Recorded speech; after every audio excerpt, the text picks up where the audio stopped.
तरिवर पाय पहेली हो, तबै सराहो तोहि। हे हंस, तुम स्वर्ण रंग वाले, स्वर्ण वर्ण वाले हो। मैं तुम्हारा क्या वर्णन करूं, कितनी प्रशंसा करूं, लेकिन तुम्हारी मैं वास्तविक प्रशंसा, सच्ची प्रशंसा तब करूंगा जब मनुष्य शरीर जैसा उत्तम वृक्ष को पाकर तुम अपनी पहेली को समझ लोगे। इस जगह पर 4-5 साखियों में सदगुरु कबीर मनुष्य मात्र को हंस कह करके संबोधित करते हैं। मनुष्य के लिए, ज्ञानी के लिए, जीव के लिए सदगुरु कबीर ने बीजक में अनेक जगह हंस शब्द का प्रयोग किया है। हंस सफेद रंग का एक पक्षी होता है। उसमें 2 विशेषताएं बताई जाती हैं, निर्छिर विवेक और मोती चुगना।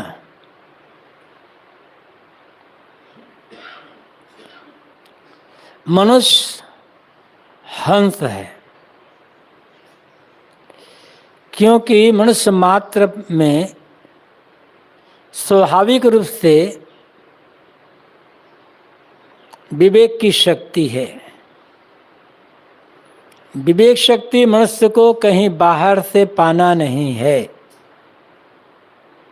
विवेक मनुष्य का स्वाभाविक गुण है, स्वाभाविक उसकी विशेषता है, परंतु मनुष्य अपने इस विवेक शक्ति का सही ढंग से प्रयोग नहीं करता। प्रयोग करे तो दुखी होने का कोई कारण नहीं रहेगा। मनुष्य शरीर में आकर ये जीव जितना दुखी है, उसका मुख्य कारण विवेक शक्ति का प्रयोग न करना। हंस है साहब, सदगुरु कहते हैं। और कहते हैं सुवर्ण वर्ण, सुवर्ण, सुवर्ण का अर्थ होता है सुंदर वर्ण, सुंदर रंग, और सुवर्ण का अर्थ होता है सोना, और सोना का रंग भी सुंदर होता है।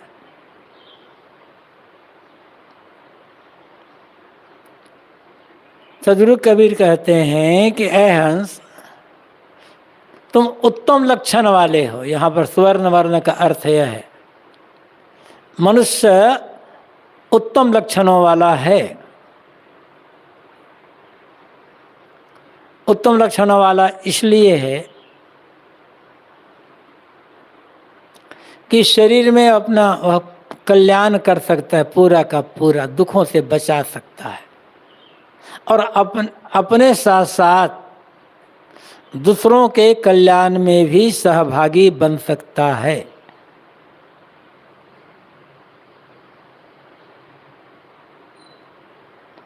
मनुष्य मानसिक रूप से विवश नहीं है, सोवत है। अगली साखी में इसका वर्णन सदगुरु ने स्वयं किया है।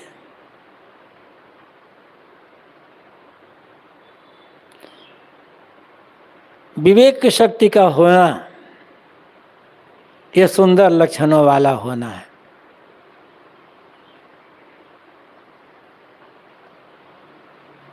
अपने आप को पूरा का पूरा ये जीव समझ सकता है, समझता नहीं है, ये कमजोरी इसकी। उत्तम लक्षणों वाला होते हुए भी ये कितना दुखी है। जितना दुखी मनुष्य है उतना दुखी तो मानवेतर कोई प्राणी नहीं है।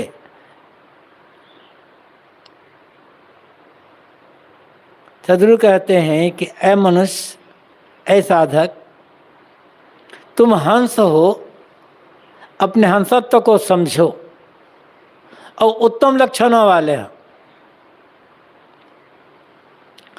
ज्ञान गुण संपन्न। क्या वर्णों में, तो साहब कहते तुम्हारे में क्या विशेषता करूं, तुम्हारा क्या बखान में करूं।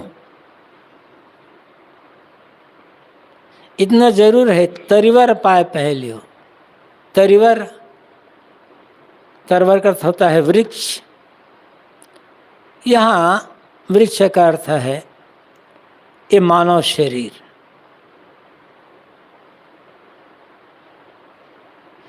ऐसा उत्तम मानव शरीर को तुम पाए हो, अब इसमें अपनी पहेली को समझ लो, तब मैं तुम्हारी प्रशंसा करूंगा, तुम्हारी सराहना करूंगा। पहली थोड़ी उलझी हुई बात, थोड़ा दिमाग लगाना पड़ता है। संसार को समझने के लिए बहुत दिमाग लगाने की आवश्यकता नहीं है। दिमाग लगाने की आवश्यकता अपने को समझने के लिए है। अनादिकाल से शरीर संबंध में रहते रहते जीव अपने आप को भूल गया है, संसार का ही एक अंश मान लिया है। शरीर प्रति तादात्म्यता हो गई है, इसलिए समझता है कि मैं शरीर हूं। अपनी पहली को समझने का अर्थ है अपने को सब प्रकार से अच्छी तरह से समझ लेना कि मैं अंश अंशी भाव रहित, कारण कार्य भाव रहित, व्याप्य व्यापक भाव रहित, जड़ तत्वों से सर्वथा पृथक शुद्ध चेतन हूं। मेरे में कोई विकार नहीं है, मुझ में कोई बंधन है ही नहीं। जितना भी बंधन है सब सारे के सारे बंधन मान्यता मात्र है। मान मान बंधन तर आवा, निज कर्तव्य में आप बंधावा। मान मान करके मैं ये हूं, मैं वो हूं, मैं वो हूं। सबसे पहले अपने को मान लेता है कि मैं शरीर हूं। शरीर बुद्धि भयंकर बंधन, शरीर प्रति अहम भाव होना, ये भयंकर बंधन है। तो अपने शरीर मान लिया। जब शरीर माना तो ये माना कि मैं स्त्री हूं या मैं पुरुष हूं। एक और उलझन बढ़ गई। फिर उसके पश्चात तो फिर पता नहीं कितने कितने बंधन बने गए। पिता हूं, पुत्र हूं, भाई हूं, और पता नहीं क्या क्या मानता गया अपने को। जाति को लेकर मान्यता बनी, हिंदू मुसलमान लोग को लेकर मान्यता बनी, संप्रदाय को लेकर मान्यता बनी, जो काम करता है उसको लेकर के मान्यता बनी। कितनी कितनी मान्यता बनाए। ये मान्यता व्यवहार के लिए आवश्यक है, लेकिन मूल रूप में जीव क्या है? जैसे नाटक होता है या लीला होती है। नाटक में कोई राजा बनता है, कोई सिपाही बनता है, कोई मंत्री बनता है, कोई सेनापति बनता है, कोई सेना बनता है, कोई कुछ और बनता है। लीला होती है, रामलीला हुई तो कोई राम बना, कोई सीता, कोई लक्ष्मण, कोई भरत, अब अनेक पात्र बने। अब नाटक में जो राजा बना है वो अपने को नाटक दौरान राजा मान करके व्यवहार ना करे तो नाटक बढ़िया थोड़े बनेगा। लीला में कोई राम बन गया, कोई लक्ष्मण बना, कोई सीता, कोई रावण बना। अब वैसा ही मान करके मैं राम हूँ, मैं रावण हूँ, मैं लक्ष्मण हूँ, ऐसा मान कर कुछ समय बाद व्यवहार न करे तो लीला अच्छी नहीं बनेगी। राम का जो पाठ अदा करता है या रावण पाठ अदा करता है उसे अंदर से अच्छी तरह समझता है, मैं राम नहीं हूँ, मैं रावण नहीं हूँ, मैं तो अमुक हूँ। लेकिन लीला के दौरान अपने को वह रावण ही समझता है या राम ही समझता है या अन्य और कुछ समझता है, तभी लीला अच्छी बनती है। लेकिन लीला के पश्चात भी अपने को राम ही मानता रहे, रावण ही मानता रहे या कुछ और मानता रहे तो फिर व्यवहार गड़बड़ा जाएगा, फिर व्यवहार बढ़िया नहीं हो पाएगा।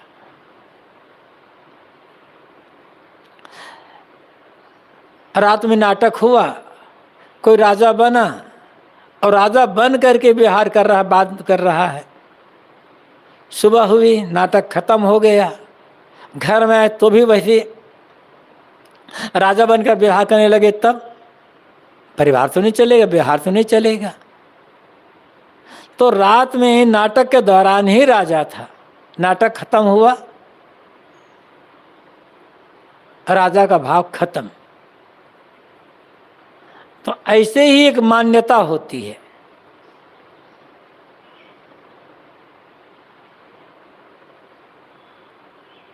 और मान्यता व्यवहार चलाने के लिए आवश्यक है। बिना मान्यता के व्यवहार नहीं चलेगा। किंतु हकीकत में क्या है,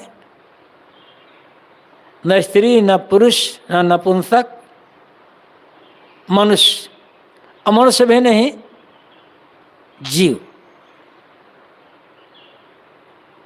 एक ही स्त्री है, किसी की बेटी है, किसी की भतीजी है, किसी की पत्नी, किसी की भाभी, किसी की बहू, किसी की सास, किसी की चाची, और ऐसे एक लड़का को देख लो। लेकिन है क्या आखिर में? लेकिन ये सब मानना पड़ता है। लेकिन इनसे ऊपर उठकर देखें तब एक स्त्री है या एक पुरुष है, इसे और शरीर भाग छोड़ दो तब जीव है। यही पहली को समझना कठिन होता है। न स्त्री न पुमान न च नपुंसका, ये उसमें कहा गया स्वतःपनिषद में कि ये जीव न स्त्री है, न पुरुष है, न नपुंसक है। जिस जिस शरीर से अपने को जोड़ता है वैसा वैसा मान लेता है। तो अभी ये पहली को समझना कठिन होता है, इससे ऊपर उठना। दो दृष्टि से देखना जाए, एक शरीर दृष्टि है और एक आत्मिक दृष्टि है। शरीर दृष्टि से हम केवल मनुष्य हैं बस, और मनुष्यता का अहंकार नहीं होता। केवल मनुष्य बन करके आदमी रहे तो न जाति न पाति न वर्ण न कुछ भी नहीं, मनुष्य है बस, दूसरे भी मनुष्य हैं। और मनुष्य होना हकीकत है।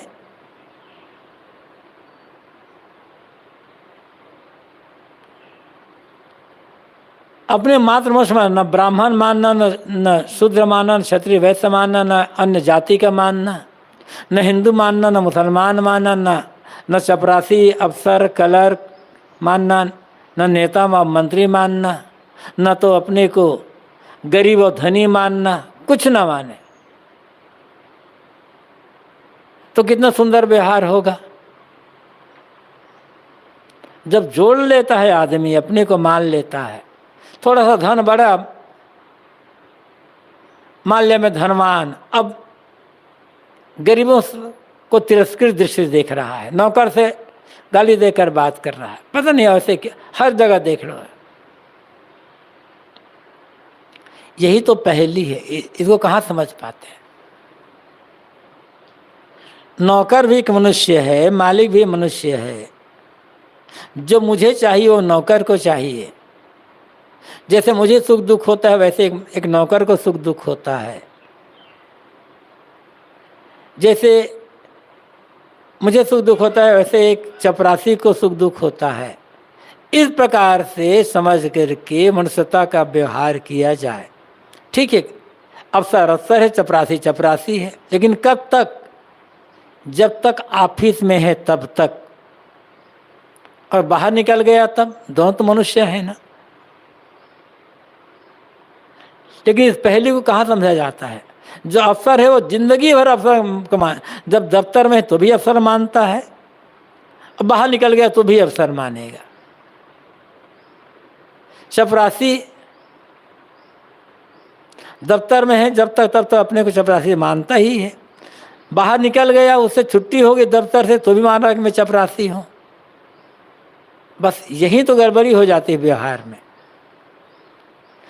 कहते हैं कि अमेरिका आदि देशों में अफसर अफसर तब तक है जब तक ऑफिस कारखाना के अंदर है।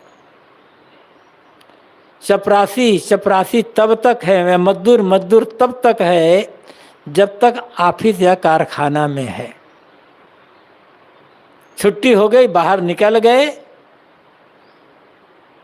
तो समझते हैं हम एक मनुष्य हैं। बस एक बराबर बैठ करके अफसर न मजदूर चपरासी सब खाते पीते हैं, बात करते हैं। फिर कोई वहाँ न ऑफिस से बाहर निकल गए, छुट्टी हो गई, न कोई अफसर रह गया न कोई चपरासी रह गया। एक समानता का भाव आ गया। हमारे यहाँ ऐसा नहीं है। बात तो कहीं की भी हो, तो हम मनुष्य हैं और जितने भी चीज़ें हैं मानते हैं हम, ये केवल व्यवहार के लिए है। व्यवहार को व्यवहार से रेखा करके हम मनुष्य मान अपने को समझें तो कितना सुंदर व्यवहार हो जाएगा दुनिया में। ये पहली को लोग समझते कहाँ हैं। और उससे ऊपर उठ जाए ज्ञान दृष्टि से तो हम एक शुद्ध चेतन जीव आत्मा है। शरीर संबंध से आ गए हैं अपने सुख दुख भोगने के लिए। मैं आत्मा हूँ इसका भी अहंकार नहीं होगा, मैं मनुष्य इसका भी अहंकार नहीं हो पाएगा। ऐसा कहाँ समझा जा सकता है? अपने को सब तरफ से अलग निकाल लेना। जैसा ये जीव असंग है, निर्मल निर्विकार है, वैसे ही अपने मन में भाव रख करके काम करना। सारी मलिन मनोवृत्ति का त्याग कर, मलिनता का त्याग करके शुद्ध भाव मन में बनाए रखना। ये तो पहली को समझना है। ऐसा जो समझ गया उसके जीवन से दुख खत्म हो गया। और ये सारे पहली समझना मनुष्य शरीर में ही हो सकता है, जानवर नहीं समझ सकते। इसलिए मनुष्य को सुवर्ण वर्ण वाला कहा गया, उत्तम लक्षणों वाला कहा गया।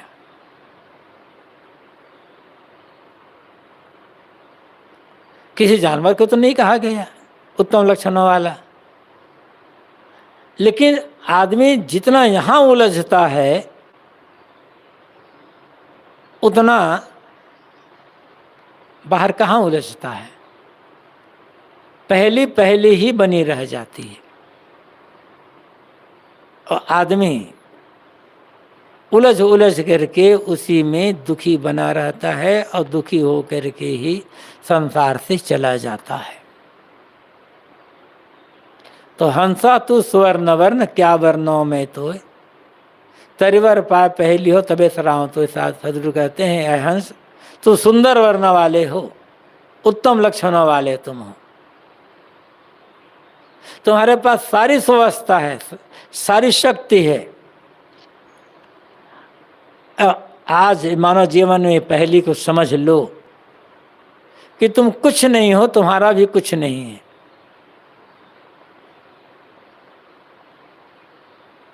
जो कुछ है सब प्रकृति का खेल है, मिलना बिछोना लगा हो रहता है, लेकिन अंत में हाथ क्या आता है? जो सांख्यकार का उदाहरण गुरुदेव जी ने अनेक जगह दिया है, एवं तत्वाभ्यासान नास्मि नामे नामित परिशेषम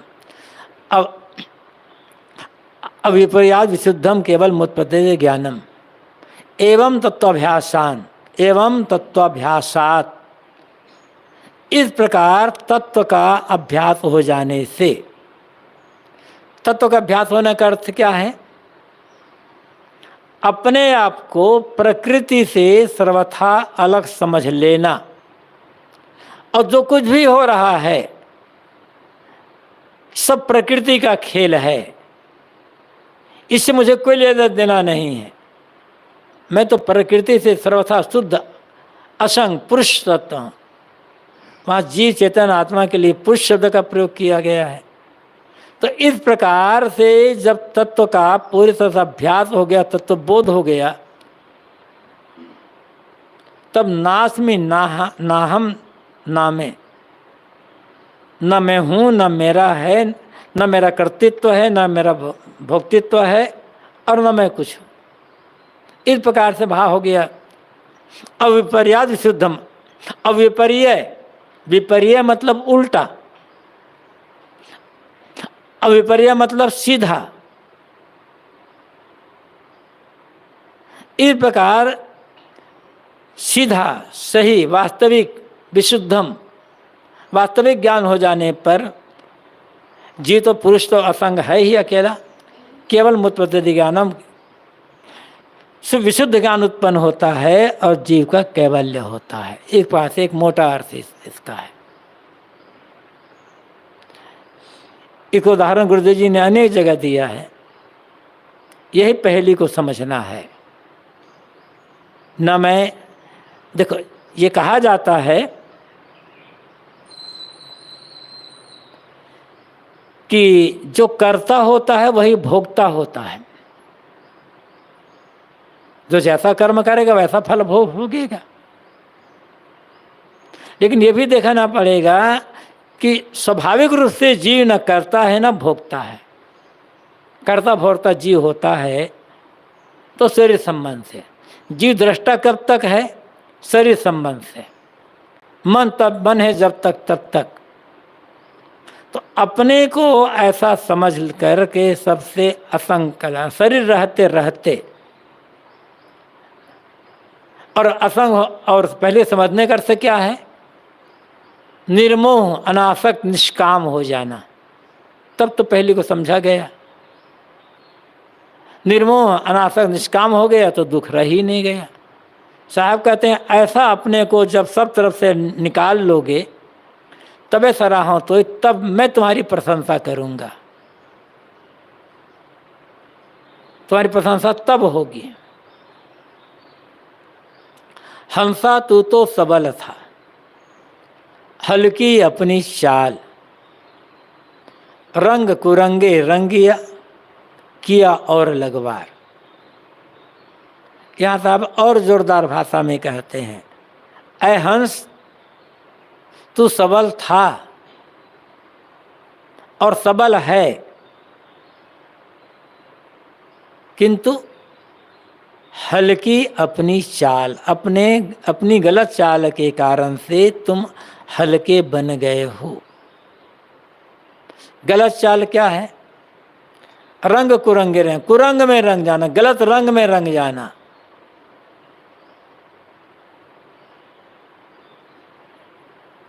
विषय वासनाओं की आसक्ति में पड़ जाना, मन का कुभावना में भावित हो जाना, ये कुरंग में रंगना।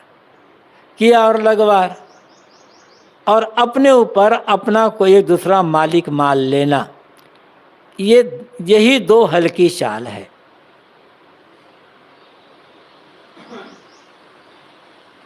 हंस कह करके सदगुरु कबीर मानव मात्र को उनकी वास्तविकता का परिचय कराते हैं कि तुम बगुला नहीं हो। भले बगुला सफेद दिखता है, हंस भी सफेद होता है।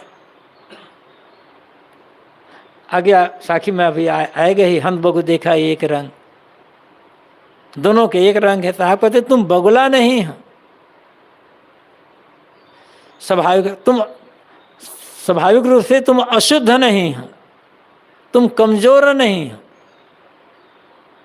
तुम मलिन नहीं हो, तुम हंस हो, शुद्ध हो, निर्मल निर्विकार हो, विवेकी हो तुम और सबल हो। मनुष्य दुर्बल है तो सबल और कौन होगा। कहा तो गया धर्म के क्षेत्र में मनुष्य अल्पज्ञ है, किंचिज्ञ है, कठपुतली है, अब पता नहीं क्या क्या कहा गया है। ऐसा कहा करके जीव को गाली दी गई है, और गाली देने वाला भी जीव ही है, अपने उसको समझता नहीं है। मनुष्य सबल है, मनुष्य दुर्बल है तो सबल है कौन। संसार में जो कुछ दिखाई पड़ रहा है, अच्छाई बुराई करने वाला कौन है। ये मनुष्य ही तो है। मनुष्य के अलावा और कौन है दूसरा। चाहे अच्छा किया हो तो और बुरा किया हो तो। साहब कहते तुम सबल हो, तुम महान हो। सबल होने कर सकते तुम महान हो, तुमसे महान दूसरा और कोई है ही नहीं। चाहे मनुष्य की दृष्टि से कहो, चाहे दिव्य दृष्टि से कहो। जीव से श्रेष्ठ और कौन होगा। ईश्वर श्रेष्ठ है, ब्रह्म खुदागार श्रेष्ठ है, तो किसी ईश्वर ब्रह्म खुदागार ने आकर के घोषणा तो नहीं किया।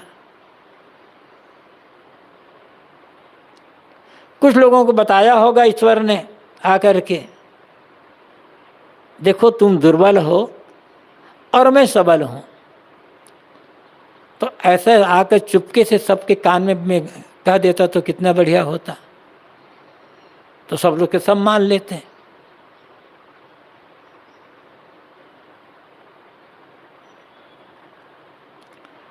लेकिन ऐसा किसी ने नहीं कहा।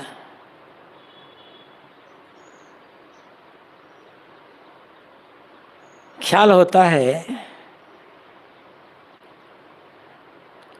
रामास्वामी पेरियार ने ईश्वर से 15 प्रश्न किया है, और ऐसे प्रश्न हैं जिनका उत्तर कोई ईश्वरवादी नहीं दे सकते।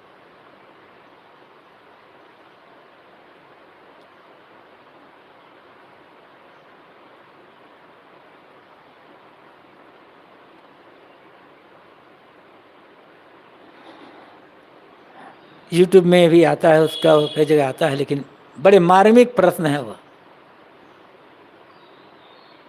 बात यहाँ इतना है, ईश्वर सबल है, सर्वशक्तिमान है, किसने कहा है। ईश्वर ने कहा है या जीव ने कहा है। ईश्वर ने आकर तो घोषणा नहीं किया, जीव ने ही कल्पना किया। तो कल्पना करने वाला अपनी कल्पना से बड़ा होता है। कल्पक कल्पना से बड़ा होता है, ये नियम है। ईश्वर और ब्रह्म की कल्पना इस जीव ने ही की है, इसलिए इस जीव ही बड़ा है, महान, सर्वश्रेष्ठ।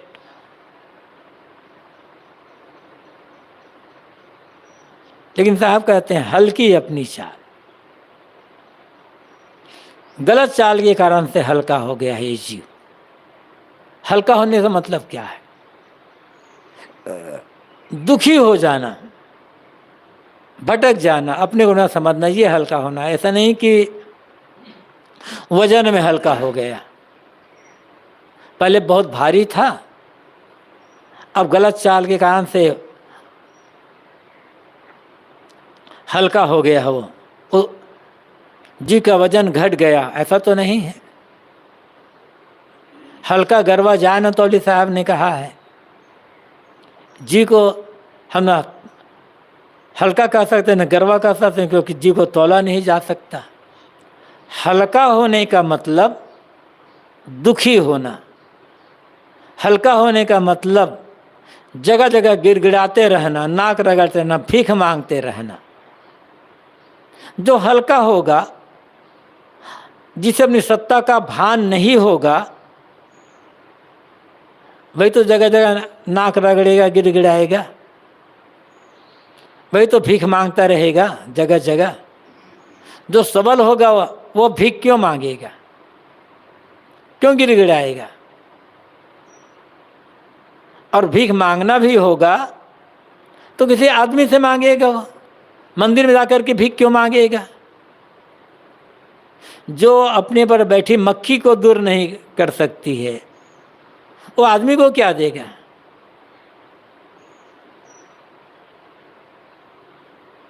तो हल्के अपनी चाल का कहने का साहब कहते हैं तुम्हारी गलत चाल हो गई, इसलिए तुम हल्के अर्थात दुखी हो गए हो, सब तरफ से अपने आप को बांध लिए हो। और बंधवत बंधा छोरियो न जाई, विषय स्वरूप भूली दुनिया आई। बांधने को तो बांधा, लेकिन छुड़ा नहीं पा रहा अपने आप को। बांधना सरल होता है, छुड़ाना कठिन होता है।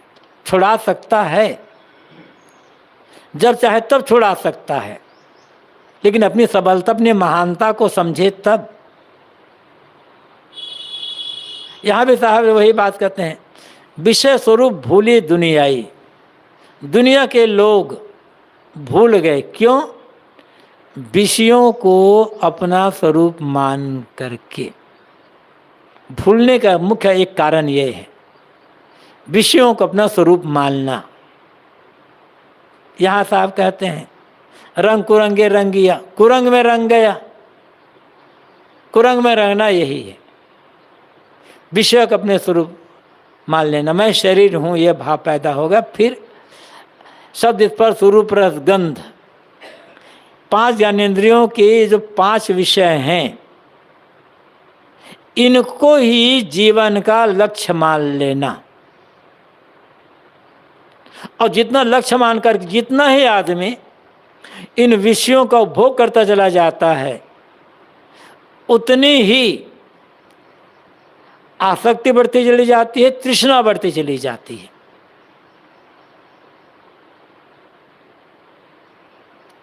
बाहर सुख है,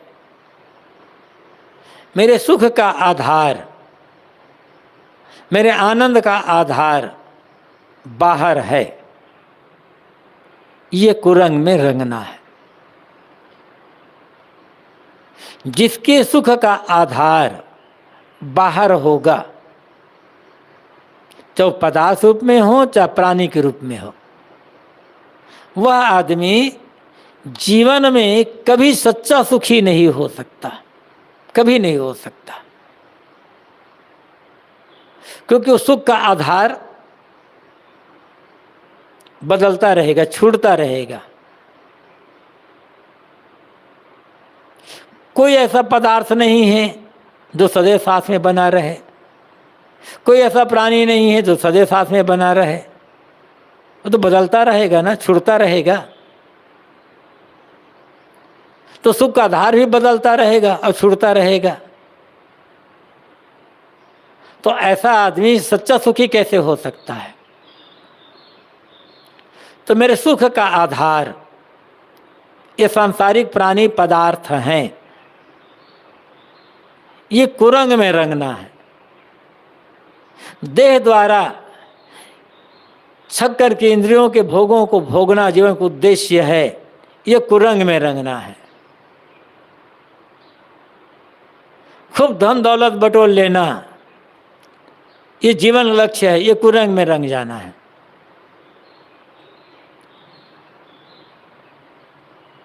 प्रतिष्ठा पाकर के, मान सम्मान पाकर के खुश होते रहना, ये कुरंग में रंगना है। निंदा बुराई पा आलोचना पाकर दुखी होते रहना, ये कुरंग में रहना है। सबसे वैसे कुरंग में रहने का सबसे पहला कारण है अपने को शरीर मानना, ये कुरंग में रंगना है। क्योंकि शरीर जड़ तत्वों से निर्मित है और जीव जड़ तत्वों से सर्वथा पृथक है।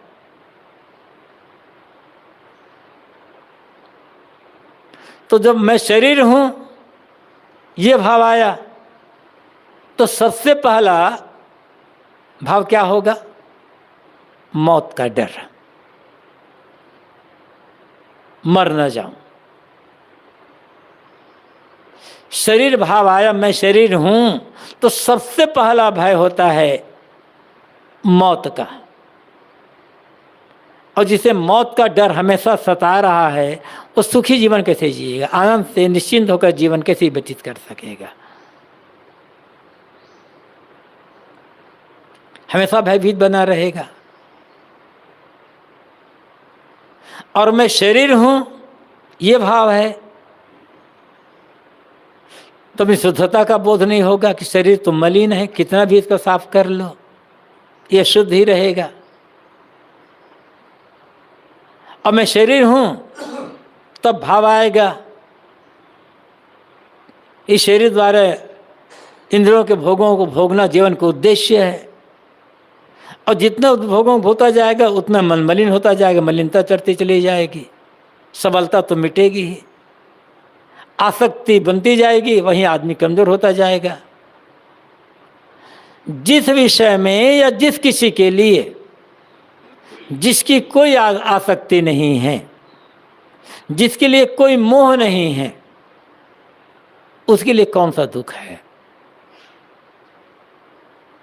संसार में लाखों ऐसे पदार्थ हैं, एक दो नहीं, लाखों ऐसे पदार्थ हैं जिनका नाम भी नहीं जानते हैं। तो उनके लिए कौन सा दुख है आपके मन में, हमारे मन में, किसी या किसी के मन में? नाम भी नहीं सुने हैं, उन्हें देखना तो दूर की बात है,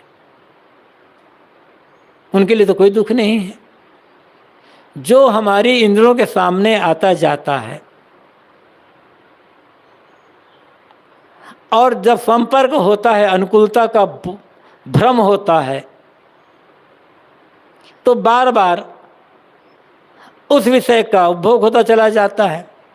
और जितना उपभोग होता चला जाता है उतनी उसके प्रति प्रीता बनती है, आसक्ति बनती चली जाती है।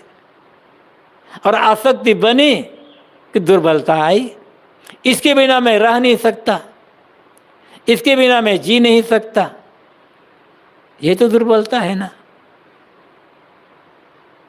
किसके बिना नहीं जी सकता? जब वो चीज़ नहीं मिली थी तब जी, उसके बिना जी पा रहे थे। वो चीज़ मिल गई, अब कहते आसक्ति बना लिए, मोह बना लिए, अब कहा जा रहा है कि इसके बिना हम जी नहीं सकते। उस जिसके बिना कहा जा रहा है हम इसके बिना जी नहीं सकते, करोड़ों लोग उसके बिना जी रहे हैं, तब तो हम क्यों नहीं जी सकते? यही कुरंग में रंगना है। अपनी सत्ता को भूल गया, अपनी महानता को भूल गया, बांध लिया किसी से अपने आप को। कुरंग में रंगना, मन का हर समय अनात्म चिंतन, विषय चिंतन में डूबे रहना, ये कुरंग में रहना है।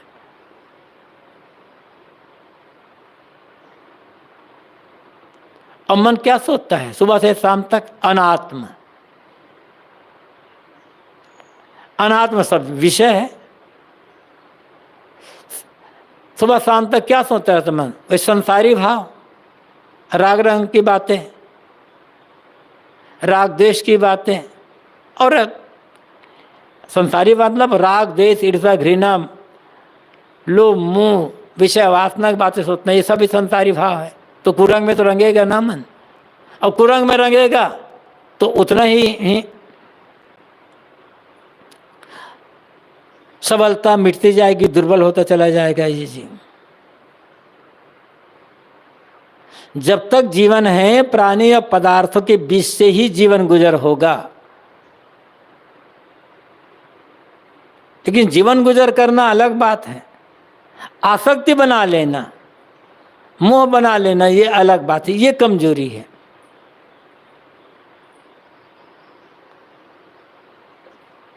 दूसरी बात साहब कहते हैं किया और लगवार, ये और प्रबल बंधन है। खानी जाल का जो विस्तार है, घर, मठ, मकान, पुत्र, परिवार, बाल बच्चे और ये जितना आता है, जड़ पदार्थों का पसारा, सब खानी जाल। ये खानी जाल भी महाजाल है। इससे कठिन जाल, इससे कठिन बंधन वाणी जाल है। इसमें उलझ गया तो निकलना मुश्किल हो जाता, बिरले बिरले निकलते हैं। किया और लगवार, अपना मालिक किसी दूसरे को मान लेना।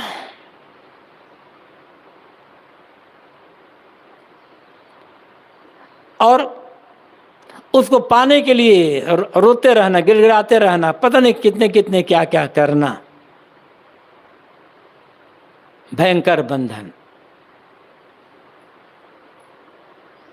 संसारी भाव को तो लोग समझते हैं बंधन में है, गृहस्थ तो ये समझते ही हैं कि हम तो बंधन में हैं, महाराज क्या करें, हम तो गृहस्थ आदमी हैं, बंध गए हैं। और ये सब समझते हैं कि ये धन दौलत आदि जो है, इसमें सच्चा सुख नहीं है, सब छूट जाएगा। लेकिन जो विरक्त नामधारी हैं, जो मानते हैं कि हमसे अलग कोई हमारा परमात्मा है, हम उससे बिछुड़ गए हैं, उसको परम धन मान लिया है, और क्या ये मान लिया कि सदा रहने वाला वही है, तो उसको कैसे छोड़ेगा वो? अब वो कभी मिलेगा ही नहीं, मिल ही नहीं सकता। होता तो मिलता ना, है ही नहीं तो मिलेगा कैसे?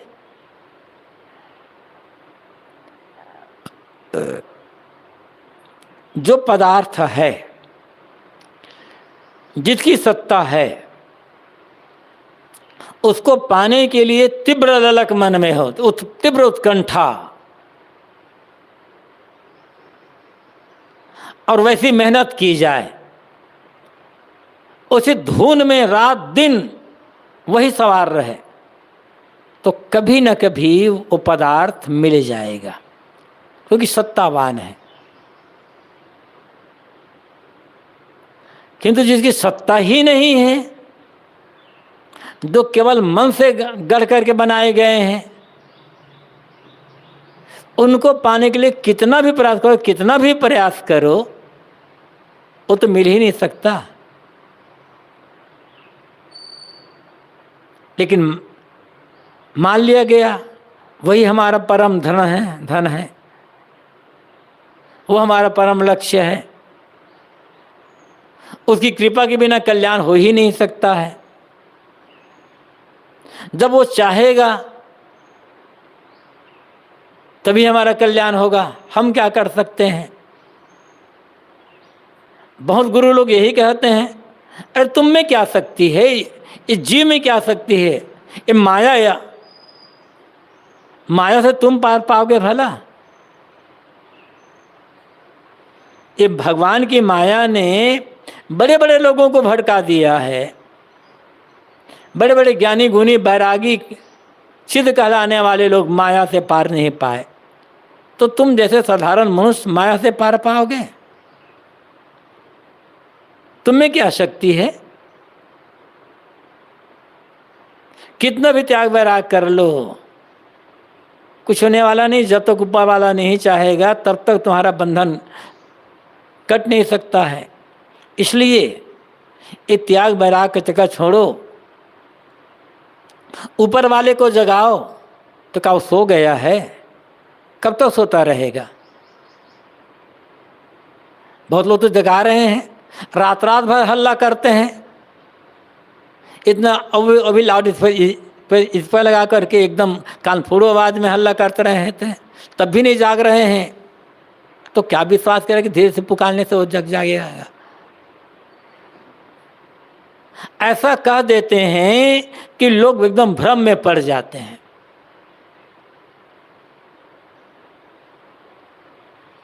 तो पहली बात तो यह है,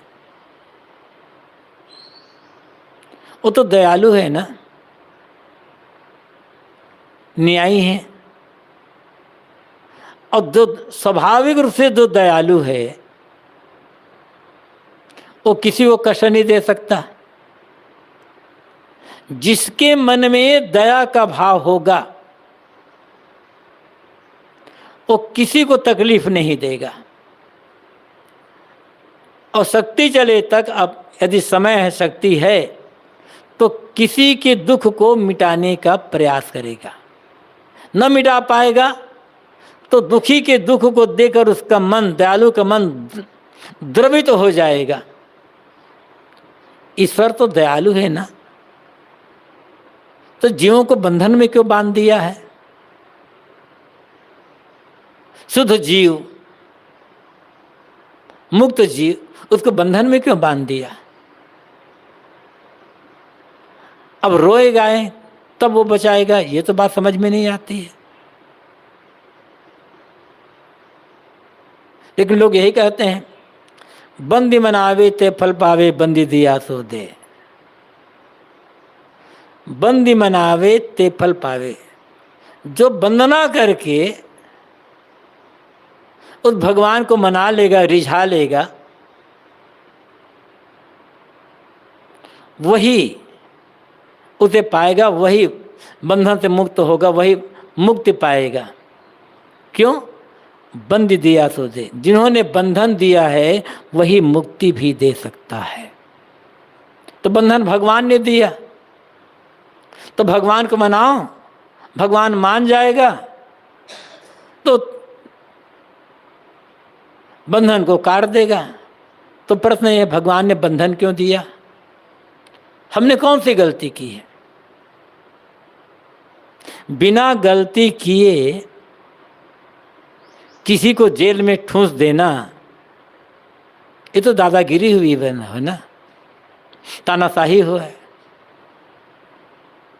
उसे कहा गया वो तो दयालु है, दयालु तो है, दयालु तानाशाही कैसे, दयालु तानाशाह का काम कैसे करेगा? लेकिन अनेक प्रकार से भगत लोग उसकी रक्षा करते हैं, अनेक प्रकार से रक्षा करते हैं। तो साहब कहते हैं, किया और लगवार, अपने सुख दुख का दाता, बंध मोक्ष का दाता किसी और को मान लेना और उससे खुश करने के लिए जीवन भर गिड़गिड़ाते रहना, रोते रहना, पता नहीं अनेक प्रकार से कुछ करते रहना, साहब कहते हैं यह हल्की चाल है। ऐसी भावना रख करके कोई बंधन से मुक्त नहीं हो सकता। ऐसी भावना रख करके कोई कल्याण प्राप्त नहीं कर सकता। ऐसी भावना रख करके कोई निश्चिंत नहीं हो सकता है।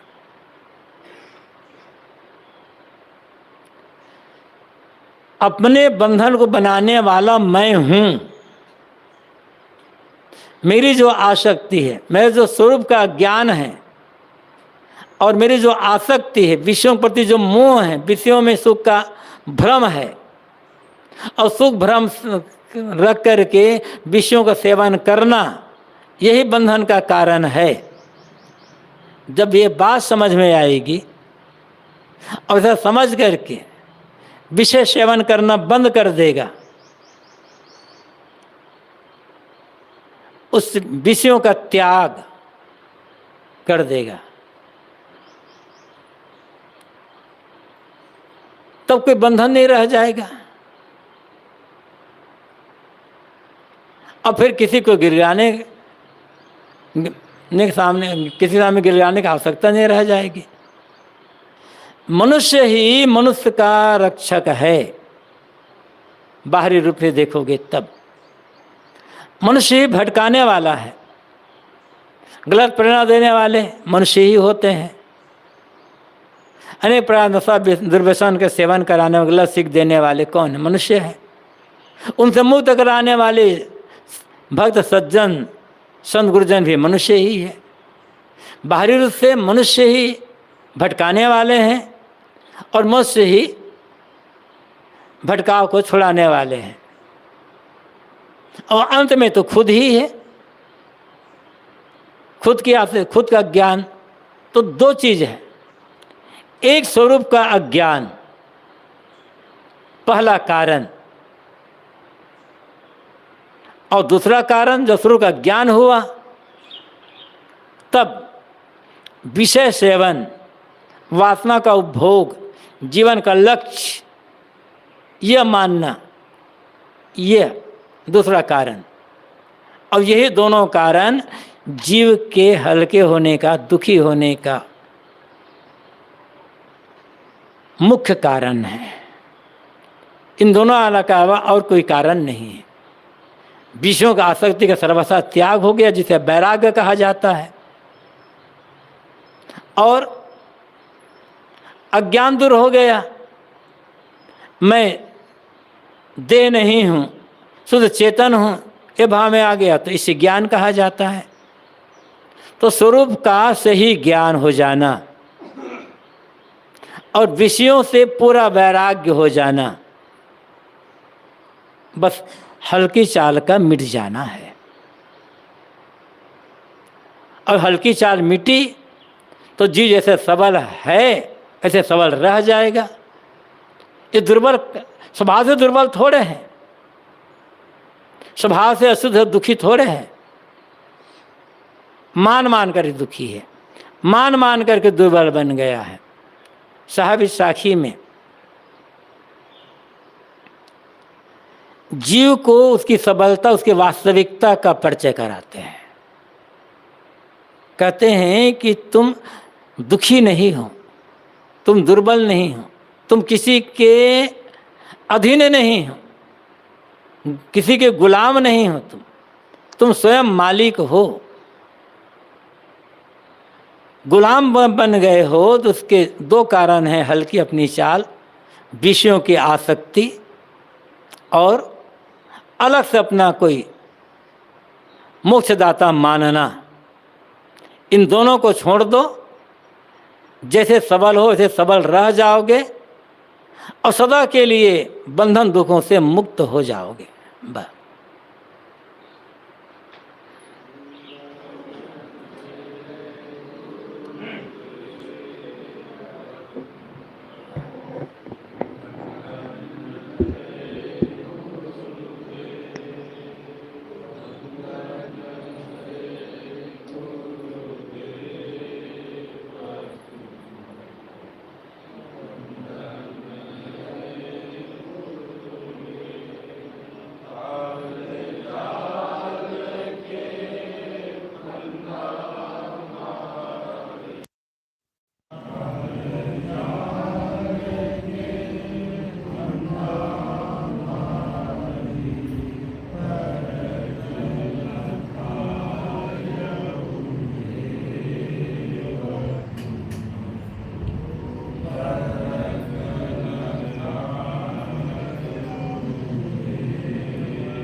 हरि